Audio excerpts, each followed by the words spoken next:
ইয়াতিকুম বিমাইন মাঈন। আল্লাহু আকবার।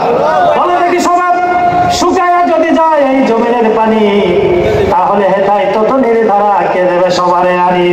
এই পৃথিবীর সাগর মহাসাগর নদী নালা খাল বিলের পানিগুলি যদি শুকায় যায়, অথবা পৃথিবীর ভূমির অভ্যন্তরে যে স্তরে পানি আছে এই স্তর থেকে আল্লাহ তাআলা যদি পানির স্তরকে নিচ থেকে আরো নিচে নামিয়ে দেয়, তাহলে তোমাদের মধ্যে কোন ডাক্তার আছে, কোন কবিরাজ আছে, কোন টেকনোলজিস্ট আছে, কোন প্রকৌশলী আছে এই স্তর থেকে নতুন করে পানির প্রবাহ এনে দেবে? এরকম ক্ষমতা দুনিয়ার কোন মানুষের হাতে আছে নাকি? কে করেন এটা? পানির যে লেয়ার, মাটির অভ্যন্তরে এই লেয়ারটা যিনি কন্ট্রোল করছেন, একটা আওয়াজ বলেন তো তিনি কে? আকাশ থেকে পানি যিনি বর্ষণ করেন উনি কে? সেই পানি আমরা খাই ঢক ঢক করে, অথচ ভুলে যাই পানিটা কিভাবে এসেছে। কোরআনে কারিমে রব্বুল আলামিন বলছেন, আফারাআইতুমুল মাআল্লাযী তাশরাবুন আনতুম আনজালতুমুহু মিনাল মুজনি আম নাহনুল মুযিলুন। আল্লাহু আকবার। দুনিয়ার মানুষ, তোমরা যে পানি পান করো, এই পানি সম্পর্কে কি একটু চিন্তা ভাবনা এবং গবেষণা করে দেখেছো? এই পানি পান করবার জন্য তোমরা নিজেরাই আসমান থেকে নামিয়ে আনো, নামিয়ে আল্লাহ তাআলা দয়া করে মা করে ঝুরি ঝুরি করে তোমাদের জন্য বর্ষণ করে দিই। কোনটা? কে দেয়?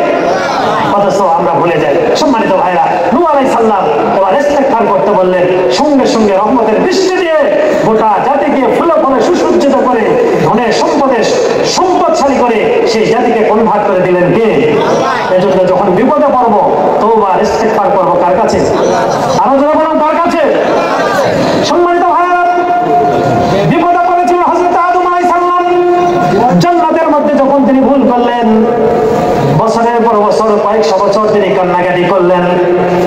এরপর আল্লাহ রাব্বুল আলামিন তাকে কিছু কালিমাত, কিছু বাক্য, কিছু কথা শিখিয়ে দিলেন যে তুমি এই কথাগুলি বলে আমার কাছে দোয়া করো।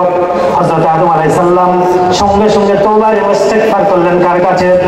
পড়ুন আমার সঙ্গে, রব্বানা যালামনা আনফুসানা ওয়া ইল্লাম তাগফির লানা ওয়া তারহামনা লানাকুনান্না মিনাল খাসিরিন।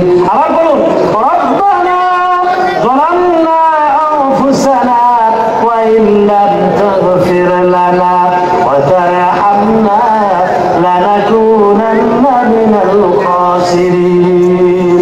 ও আল্লাহ, রব্বানা যালামনা আনফুসানা, আমি আমার নফসের প্রতি, আমি আমার জীবনের প্রতি জুলুম করেছি।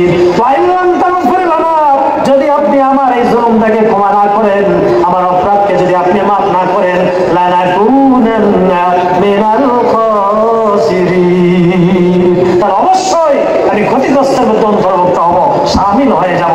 সম্মানিত ভাইরা, আদম আলাইহিস সালাম বিপদে পড়ে তওবা এবং ইস্তেগফার করলেন কার কাছে? আরো যারা বলুন কার কাছে? কাটিয়ে দিলেন কে?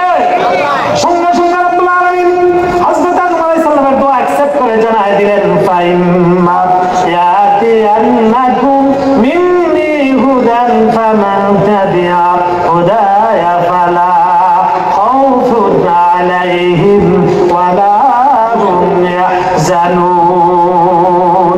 আল্লাহু আকবার। আল্লাহ জানিয়ে দিলেন, আমার পক্ষ থেকে যখন ওহী আসবে, কোরআনে কারীম সহ আসমানি কিতাব যখন আসবে, এগুলোর যদি অনুসরণ অনুকরণ করো, আবার তাহলে তুমি সহ অনাগত সমস্ত বংশধর আবার তোমাদের আদি জায়গা জান্নাত, এই জান্নাতের মেহমান বানিয়ে দেব। সুবহানাল্লাহ। তাহলে আদম আলাইহিস সালাম যখন ভুল করলেন, তওবা ইস্তেগফার করলেন কার কাছে? কবুল করে নিলেন কে? আল্লাহ রে ডাক রে বান্দা, আল্লাহ রে ডাক, আল্লাহ রে ডাক রে বান্দা, আল্লাহ রে ডাক। ডাকার মতো ডাকলে তোমার গুনাহ হবে মাফ, ডাকার মতো ডাকলে তোমার গুনাহ হবে মাফ। আল্লাহ রে ডাক রে বান্দা, আল্লাহ রে ডাক, আল্লাহ রে ডাক রে বান্দা, আল্লাহ রে ডাক। যেরকম মারহাবা, এজন্য সব সময় আমরা যাকে ডাকবো তিনি কে? আরো যারা বলুন কাকে ডাকবো?